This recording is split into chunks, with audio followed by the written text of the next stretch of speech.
ఇప్పటికే తెలంగాణలో మహాలక్ష్మి పథకంలో భాగంగా అమలులో ఉన్న మహిళలకు ఉచిత ప్రయాణం గురించి అందరికీ తెలిసిన విషయమే. ఈ విషయంలో ఇప్పటి వరకు అనేక కథనాలు నిత్యం వార్తల్లో వింటూనే ఉన్నాం.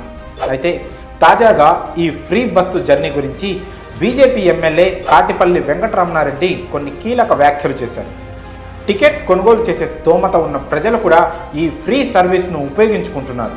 అలాంటి వారు తన దృష్టిలో బిచ్చమెత్తుకున్నట్లే అని రమణారెడ్డి అన్నారు. దీంతో ఆయన మహిళలపై చేసిన ఈ కామెంట్స్ సోషల్ మీడియాలో వైరల్ అవుతున్నాయి. ఈ వ్యాఖ్యలను పలువురు నెటిజన్స్ తీవ్రంగా ఖండిస్తున్నారు. మహిళలకు ఉచిత బస్సు ప్రయాణం కల్పించిన తర్వాత నగరాల్లో ఆర్టీసీ బస్సుల్లో విపరీతంగా రద్దీ పెరిగిపోయింది. ఒకప్పుడు ఈ ఆర్టీసీ బస్సుల్లో సుమారు 12 లక్షల మంది ప్రయాణించగా ఇప్పుడు ఆ సంఖ్య ఏకంగా 30 లక్షలకు చేరింది.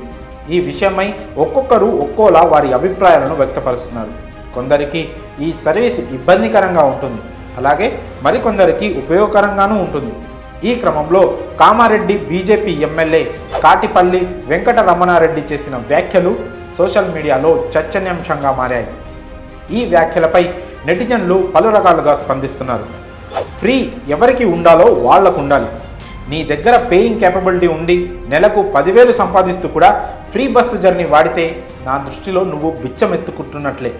భగవంతుడు చిన్న చూపు చూసి గుడి దగ్గర ఉండి అమ్మా అయ్యా అంటూ అడుక్కుంటారు చూసారా, వాళ్ళలాగే మీరు కూడా. నీకు 10,000 జీతం ఉండి 10 రూపాయల టికెట్ తీసుకోకుండా ఫ్రీ బస్సు ఎంజాయ్ చేస్తున్నావంటే బిచ్చమెత్తుకుంటున్నట్లే. ఆ 10 రూపాయలు కూడా పేదవాళ్ళ డబ్బే కదా. అలాగే ఆదాయం ఉండి కూడా పెన్షన్ తీసుకున్నా, రైతు బంధు తీసుకున్నా బిచ్చమెత్తుకుంటున్నట్లే. రేషన్ దగ్గర కక్కుర్తి పడేవాళ్ళు, శవాల మీద పేలాలు ఏరుకునేవాళ్ళు తినడానికి తిండి లేకుంటే ఏరుకున్నట్లే అని వెంకటరమణారెడ్డి వ్యాఖ్యానించారు. కొందరు ఆయన వ్యాఖ్యలకు మద్దతు ఇవ్వగా ఇంకొంతమంది మాత్రం విమర్శిస్తున్నారు. నెలకు 2.5 లక్షలు పైగా జీతం తీసుకుంటూ ప్రభుత్వ వాహనం వాడడమే, అది కూడా సేమ్ అని రకరకాలుగా వారి భావాలను కామెంట్స్ రూపంలో వ్యక్తపరుస్తున్నారు. మొత్తానికి వెంకటరమణారెడ్డి చేసిన వ్యాఖ్యలతో నెట్టింట కామెంట్లలో ఓ మినీ వార్ నడుస్తుంది. మరి ఫ్రీ బస్సు ప్రయాణంపై